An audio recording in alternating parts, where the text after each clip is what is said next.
পারি আপনাদের ভোটে, তাহলে আমি একটা স্মার্ট ট্রাফিক ব্যবস্থাপনা চালু করবো নারায়ণগঞ্জে। আপনারা আজকেও আসার সময় আপনারা সবাই এই দুর্ভোগে আক্রান্ত হয়েছেন যে আমি বামনের থেকে চাষারায় আসতে আমার 45 মিনিটস লাগে, যেটা ম্যাক্সিমাম 5 মিনিটের একটা ডিস্টেন্স। তো এটা কিন্তু নারায়ণগঞ্জ ইন্ডাস্ট্রিয়াল সিটি হিসাবে এটা কিন্তু আমাদের প্রোডাকশন এবং ক্যাপাসিটি সব কিছুকে একটা ব্যারিয়ার সৃষ্টি করে।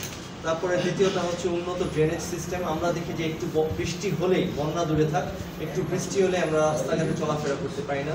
তো ড্রেনেজ সিস্টেম উন্নত করার কথা আমি বলেছি। শীতলক্ষ্যা নদীতে 3টি নতুন সেতু করব। আমরা জানি একটি নতুন সেতু হচ্ছে, বাট শীতলক্ষ্যা নদীকে যদি বড় আকারে আমরা চিন্তা করি, ওই পারে আমাদের অনেক ফসল ফলাদি, অনেক প্রোডাকশন হচ্ছে, অনেকের অ্যাগ্রো বেসড ফার্ম আছে। আপনি স্বাভাবিকভাবে যদি ফার্মিং কথা চিন্তা করেন, দুধ, ডিম, মাংস, মাছ, এগুলো কিন্তু সহজে আমরা খুব ফ্রেশ পেতে পারি, এবং যারা ওইখানে প্রোডাকশনে আছে তারাও কিন্তু খুব সুলভ মূল্যে বিক্রি করতে পারবে যখন আমার ব্রিজ থাকবে।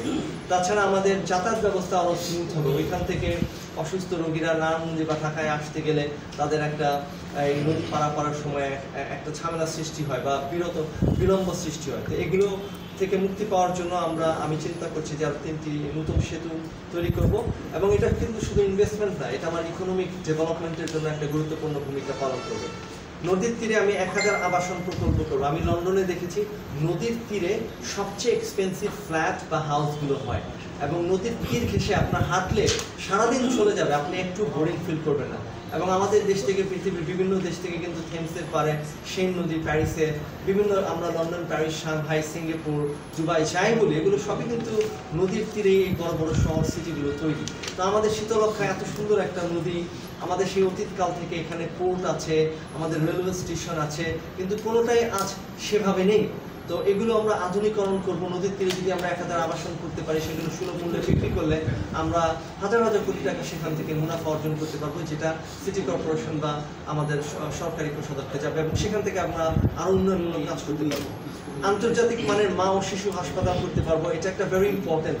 মা এবং শিশু ইজ ভেরি ভাইটাল। একটা শিশুর সুস্থ জন্ম এবং সঠিকভাবে তার চিকিৎসা একটা early stage is very important. তার ব্রেন ডেভেলপমেন্ট, তার হেলথ ডেভেলপমেন্ট, এবং ওইগুলো কিন্তু পরবর্তীতে তার এডুকেশন সব কিছুর জন্য একটা ইম্প্যাক্ট করে। তো ওই জন্য আমি একটা আন্তর্জাতিক মানের মা ও শিশু হাসপাতাল করব। বাংলাদেশেও মোটামুটিভাবে আমরা বলতে পারি ভালো ক্যান্সার হসপিটাল নাই, কিন্তু আমি নারায়ণগঞ্জে চাচ্ছি ইন্টারন্যাশনাল স্ট্যান্ডার্ডে ক্যান্সার হসপিটাল করা।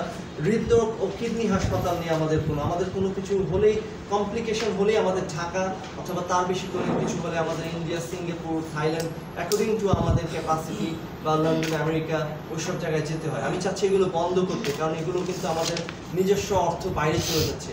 তো সেগুলো আমি রোধ করে নারায়ণগঞ্জে চাচ্ছি আন্তর্জাতিক মানের এই ধরনের হাসপাতাল করা। আমাদের ভালো কোনো ইউনিভার্সিটি নাই, লোকাল যে ইউনিভার্সিটি, কলেজ, এগুলোর স্ট্যান্ডার্ড ভালো না। আমি যদি আপনাদের